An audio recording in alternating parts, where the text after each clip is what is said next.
¿Y usted tú cómo llegaste a traducir a tu idioma del español? ¿Por qué español? ¿Por qué aprendiste español? Bueno, es un cuento muy largo. Ujú. Nací en Bangladesh. Sí. Estuve en Japón como 3 años, de 85 a 88. Ujú. Vengo a México para poner una planta japonesa ahí en Tijuana, y ahí donde aprendo español y me caso con mi esposa. Pero, o sea, ¿tu profesión cuál es? ¿Tu oficio cuál es? Yo trabajo en una maquiladora, Ajá. ¿verdad? Entonces, ya trabajaba mucho, y había un amigo, se llama Raju Alauddin, allá en mi país. Él nada más me está, él trabajaba él es editor de una revista, Ujú. editor literatura. Ujú. Entonces me estaba, oye, tradúzcame unos poesías de Neruda, de Borges, y yo no sabía nada de traducción. Ujú. Entonces ahí, pegándole, y así él me dijo, ¿sabes qué? Hay un gran libro, 100 años de soledad, deberías de verlo. ¿Y habías leído antes a García Márquez o no tenías ni idea? Sí, mi esposa, en mi cumpleaños, esposa María Isabel, ella me han regalado el Amor en tiempos de cólera. Ujú. Empecé a leer, pero como trabajaba 16 a 20 horas al día, entonces yo iba Ujú. muy lento, y ese tiempo las palabras también se me hacía pero muy difícil. Tenía que buscar diccionario y entender, y a veces preguntar a ella, entonces no avanzaba. Pero cuando agarré las 100 años de soledad, unos cuantos páginas, dije, eso tengo que traducir. A mí me pasó algo muy chistoso una vez con García Márquez, una vez que me estuvo firmando un libro para un cliente, una primera edición de 100 años. Yo le dije a él que yo siempre leía todos los años 100 años de soledad, porque era el libro de él que más me gustaba, y él me dijo, el que va a quedar es El amor en los tiempos de la cólera, porque es el libro con los pies en la tierra, es el libro de la realidad. 100 años de soledad es el libro con los pies en el aire, el libro de la fantasía. Yo le dije, pues para usted sí, pero para mí el libro suyo es 100 años de soledad. Y yo estoy muy de acuerdo contigo, porque la realidad, ¿cuál es la realidad? Es una palabra relativa. No es no podemos decir cuál es la realidad. Si yo le digo, ¿con qué está cogiendo? Una calculadora. Pero calculadora, ¿con qué está agarrando? Ya estoy agarrándola con la mano. No, lo corto su cabeza, se cae. Claro. Entonces todo está dentro. Claro. Entonces lo que hay dentro, claro. esa es la realidad. Claro, esa es la realidad, claro. Entonces 100 años de soledad, hay que ver qué manera esa persona está leyendo. Claro, porque es que García Márquez, él hacía una cosa que él lo llamaba una transposición poética de la realidad. O sea, si uno lee los libros de García Márquez, todas las cosas que a uno le parecen fantásticas o fantasiosas, todas están basadas en la realidad. Claro. Tienen un sustrato. ¿Ya se leyó Vivir para contarla, la autobiografía? Mitad. A él si se la lee con mucho cuidado, él va explicando una cantidad de cosas. Los huevos prehistóricos salen de acá, esta cosa sale de acá, le va contando uno de dónde, uno se va dando cuenta de dónde sale todo. Pero sin leer esto, yo tengo mi propio, ¿cómo se dice? Teoría, la manera de describir. Por ejemplo, yo le pregunto a usted mismo, ¿cómo llega el sangre, verdad? Cuando el Arcadio, Rebeca o quien sea, se hayan dado, le pegan el tiro. Pega el tiro, cómo se sube y baja, y cuál es la realidad atrás de eso. Bueno, ahí sí me cuesta imaginármela. Yo sí le digo. ¿Cuál? Ok. Nosotros, como escritor, yo que lo que escribiera, y haber escrito que algo sintió el madre y corrió para ver a su hijo. Es que algo sintió o llamó la sangre Por eso la madre sintió el llamado a la sangre. Llamado de la sangre. Llamado de sangre, él está describiendo así. Claro. ¿Cuál fue la realidad de Remedios la Bella que sube arriba? La realidad, según la leyenda, es la siguiente, que era una muchacha X, allá en la costa, en un pueblo de la costa, que quedó embarazada. Entonces para cubrir la vergüenza en la familia, dijeron que había ascendido al cielo. Eso es exactamente, sí. yo escribí la manera. Eso es real, magic reality, realismo mágico. Ah. Eso es exactamente realismo mágico, y eso es la diferencia, es contrario a lo que es el fantasiosa, porque fantasiosa, cosas que no podemos percibir con 5 sentidos, esto agarrando y describir, narrar la manera como si fuera real. Ya. Realismo mágico es la realidad describir como si fuera fantasiosa. Exactamente. Está bien como también darse cuenta de los elementos fantasiosos o mágicos que hay en la realidad, sí. Pero eso no es tan fácil, eso lo pueden hacer personas con una sensibilidad y una inteligencia y un talento muy particular. El caso de García Márquez, o sea, de cómo darse cuenta que a partir de la historia de esta muchacha que se escapa y los papás cubren la fuga o lo que sea, cómo inventarse una historia tan extraña que resulta ascendiendo al cielo por medio de las sábanas, porque él decía que él quería que ascendiera al cielo, pero no ascendía, y un día salió al patio de su casa allá en México y vio a la empleada del servicio que estaba tendiendo unas sábanas, y las sábanas se agitaban por el viento y parecía que se la fueran a llevar. Dijo, esto es. Así fue que logró imaginarlo y logró escribirlo y ser real. Y por ejemplo, cuando el cura, ya se me olvidó cómo se llama, el que levita, si el elemento que le da la posibilidad de levitar real es la taza de chocolate. O sea, si ese cura no se toma esa taza de chocolate, sí, no es verosímil que levite. O sea, es una cosa muy particular. Por esa teoría que acabas de decirme del llamado de la sangre, esa imagen está perfecta, me gustó mucho. Ok, le doy otro. ¿Cuál otro? Las cruces de ceniza. Ajá, eso ha pasado, ¿verdad? Aquí en Colombia pasó, ¿verdad, eso? Pero mi teoría... ¿A cuál es? Los gente que dice, los 17 hijos de Aureliano Buendia se murió por mala suerte. Cuando mala suerte, todo el mundo dice suerte está aquí, y se lo conoce uno a otro viendo el suerte, sí, la marca. Pero esa marca es imaginaria. A mi país dice Copalerfer, Copal es aquí.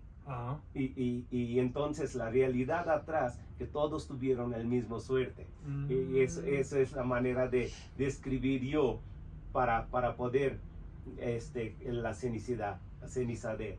Pues deberías hacer un ensayo, si no lo has hecho, una crónica de esa forma de leer a García Márquez a partir de la cultura, de tu cultura, de Bangladesh, no sé cómo se diga. Bangladesh, sí. Bangladesh, sí, porque lo veo que lo tiene como una forma muy particular de percibirlo. Desde el principio al fin, todos los realismos mágicos en ese libro tengo rayado, y tengo la manera que yo estoy describiendo cuál es la realidad atrás de ese libro. Deberías hacer un ensayo, un escrito, una crónica sobre eso, de verdad, que es bien interesante esa forma de leerlo.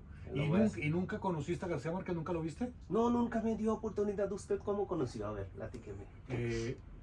Yo tuve la oportunidad de conocerlo gracias a un hermano de él. La primera vez que yo lo vi en un festival de cine, que él estaba ahí, yo fui y me firmó un libro que le pedí el favor.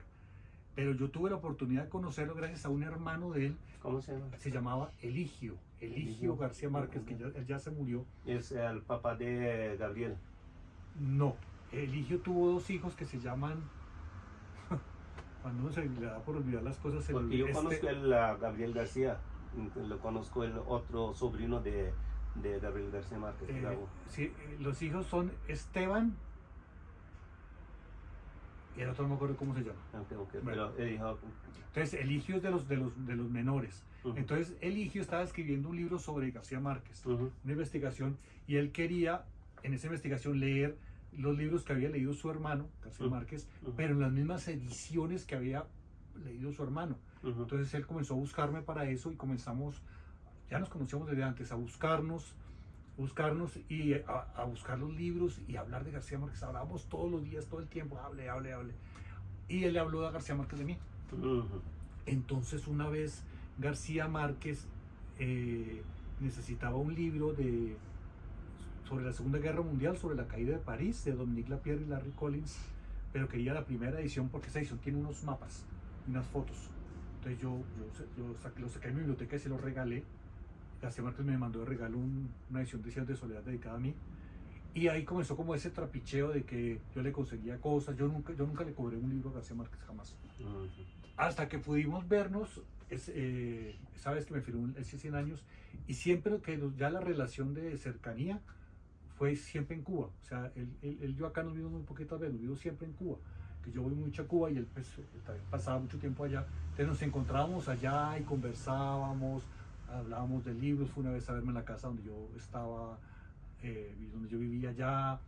Me invitó a almorzar, fuimos una vez a la casa de Pablo Milanés y hablábamos horas. Y lo más lindo de hablar con él es que una cosa era García Márquez con una cantidad de gente, otra cosa él era como se dice, en petit comité. Cuando estaban dos personas, el personaje no era él, era uno.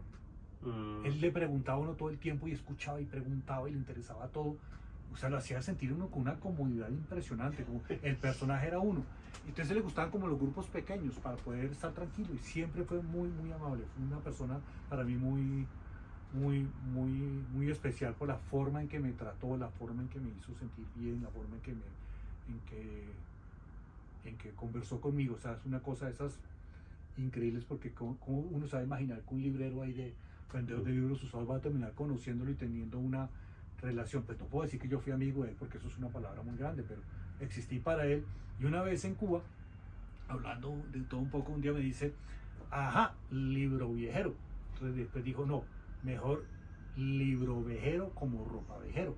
Y dejó de decirme a Álvaro y comenzó a decirme libro vejero. Él ya al final no me decía Álvaro, me decía, ajá, libro vejero, ¿qué hay de la vaina? O sea, ¿qué hay de la cosa? Sí, vaina es así. Sí, como decir WhatsApp. WhatsApp, sí, Sí. así. Entonces así fue una experiencia muy entrañable, muy bonita. Pero, ¿digo de usted o digo de tú? Como quieras, lo estamos alternando, no importa. Sí, entonces, ¿en qué año naciste? Yo nací en 1969. 69, entonces... Él me llevaba 42 años. Sí, pero tuvo aunque dices que no tuviste amistad, pero yo veo que había algo, una relación amistosa. Sí, claro, sí, pero digo, una amistad muy profunda no, pero sí, claro. Sí, cuando yo empecé la relación con él, yo tenía 32 años. Sí. Qué bonito. Sí, ¿Y por qué este señor nunca daba nada de entrevista? Yo traté. Sí, porque él le aburría eso, no le gustaba. Y además porque decía que le hacía el trabajo a los periodistas. Entonces él decía que no. Y si que daba una entrevista, terminaba siendo el libro, la entrevista que publicaba terminaba siendo escrita por él. Entonces él para evitarse eso, decía que cobraba $10,000 para que no lo jodieran. Y había gente que le pagaba los $10,000. Después le puso 100,000. Y había gente que lo pagaba, pero él ese dinero lo donaba a la escuela de cine allá en Cuba. Él era por eso. Pues es que si se ponía a responder entrevistas, no podía escribir, no podía vivir porque era un asedio total. Es que él era un rockstar. O sea, García Márquez era un rockstar. García Márquez no podía salir a la calle. Era insoportable para él, era muy difícil. Sí, así vi. Yo caminé, fui a Aracataca, vi Cartagena, ya después de fallecer fui a su casa, pero yo todavía iba casi mitad de cuando pedí la entrevista. Si hubiera hecho más bonito, ya terminando la traducción, creo que sí me iba a dar. No, de pronto con toda seguridad cuando supiera que era un traductor de él al ¿cómo se llama el idioma? Bangla. Un traductor de 100 años al Bangla, con toda seguridad se habría puesto muy feliz y se habría asombrado y habría querido conversar contigo sobre cómo diablos un Bangladesh, un habitante de Bangladesh pudo traducirlo. Sí, busqué después a doña Mercedes. A Mercedes, sí. Sí, pero en poco tiempo también se falleció. Sí, ella murió relativamente rápido. Y también ella sí no daba entrevistas. Ella dio creo que en su vida como 2 entrevistas, ella no le gustaba. Sí. No, no Y me sus gustaba. hijos ahorita tampoco está, uno vive en Los Ángeles. Y pero el otro vive en París. no, usted no tiene nada. No, yo los hijos no los conozco. Ni siquiera. No, yo nunca los vi. Yo sí, pues, al esposo sí la conocí, pero a los hijos jamás los vi. Jamás los he visto. O sea, creo que una vez vi pasar a uno de ellos, pero nunca he hablado con ellos. ¿Tú naciste en Bogotá? Yo nací en una ciudad que se llama Bucaramanga, pero yo he vivido toda mi vida en Bogotá. Conozco Bucaramanga. Pues yo a Bucaramanga no voy hace 35 años. Wow, sí, o sea, yo no me acuerdo de nada. Yo vivía ya 1 año, año y medio. Sí, fue un accidente. Él venía aquí en Bogotá tampoco tanto. Él estaba más en Cartagena. Él tenía un apartamento en el 80 y pico, en el Parque del Virrey, hacia abajo, entre la autopista y la carrera 15. Él tenía un apartamento ahí. Tenía la oficina y arriba el apartamento. ¿En Cartagena? No, en Bogotá. En Bogotá, Sí, ok. sí. ¿Qué? Pero él prefería estar en Cartagena que en Bogotá. Algo raro de él que quieres contar. Oye, ¿qué es lo que sabes ese de ahorita que salió ese periodista? Está sacando gaseosa y encuentro de ellos dos y el puñetazo. Lo de Jaime Bailey. Empecé a leer el libro, yo voy en la mitad. Es un libro muy interesante. Es una novela basada en la realidad, está muy bien escrita, muy bien contada, pero comete unos errores históricos graves, como por ejemplo suponer que en los años posteriores al caso Padilla, en el año 71, García Márquez tenía acceso real a Fidel Castro. No, él se hizo amigo de Fidel Castro, es como a partir del año 75-76. Entonces la cronología en la novela está errada en ese pedazo. Y cuando uno está jugando con la realidad, uno no puede tergiversar la realidad, uno no puede cometer errores con la realidad histórica. Claro. Uno puede meter cosas dentro de la historia, pero no puede manipular la cronología. Claro. Entonces, y ya me le he pillado como 3 errores ahí. Pero voy como en la mitad, pero es interesante. Pues, lo estoy leyendo por morboso, no por otra cosa. Yo soy un poco morboso. Entonces lo estoy leyendo es por eso. Y relación de Gabriel con Castro era muy cercana. ¿Algún día encontraste los dos? O ese No, tipo de... Nunca. No, pero una vez me acuerdo en la casa, estábamos en la sala, también estaba un amigo poeta colombiano, José Luis Díaz Granados, su esposa y su hija, y había una mecedora. Y él dijo, en esa silla no se sienta nadie. ¿Por qué? Porque esa es la silla de Fidel, nadie se atreve a sentarse. Y me acuerdo que Gladys, la esposa, le dijo, yo sí me atrevo, vale, huevo, y ¡pum! Se sentó. Y él dijo, es que Fidel puede aparecer en cualquier momento, pero en cualquier momento era cualquier momento. O sea, él no decía cuándo iba, sencillamente llegaba. Yo no tuve jamás ese privilegio, pero sí eran muy amigos. ¿Y Gabriel tenía casa en Cuba o...? Él tenía, sí, el gobierno le dio una casa, que era como una casa en usufructo, que para que viviera, era de él, pero no era de él, era del gobierno. Y él tenía ahí su casa, era una casa muy sencilla, pues una casa muy bien equipada, obviamente, pero sin grandes lujos, nada, normal, una casa cómoda. ¿Algo en especial quieres decir que se te hizo interesante? Vuelvo a lo mismo que dije hace un momento. García Márquez era una persona que miraba a los ojos a los demás y le ponía cuidado a lo que uno estaba diciendo y lo hacía uno sentir el personaje. Lo importante es que era uno. Muy bien, muchísimas gracias. Muchas gracias, un honor. Sí, gracias.